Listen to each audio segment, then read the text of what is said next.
करून किंवा देवाची भक्ती करून ते करू शकत नाही. म्हणले का? कारण हे जे व्रत आहे ना, हे पावित्र्य अवस्थेमध्ये करावं लागतं. म्हणले पावित्र अवस्था म्हणजे काय? म्हणले ऐका ना, ज्याला कसल्याच प्रकारचं व्यसन नाहीये, त्याच्यामध्ये मदिरापान नसावी, है की नाही? ज्याच्यामध्ये आम्ल पदार्थ जे तंबाखू असेल, गुटखा असेल, ते न खाता तुम्हाला काय करावं लागेल? हे व्रत धारण करावं लागेल. म्हणून पुरुष लोक याच्या नादी लागत नाहीत महाराज, है का?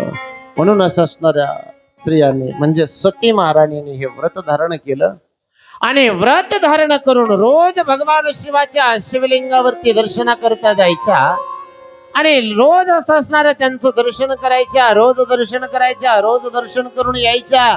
त्या ठिकाणी भगवंताला बेलपत्र व्हायच्या, त्या असणाऱ्या भगवंताची आराधना करायच्या, त्याचा ओम नमः शिवायचा जप करायचा.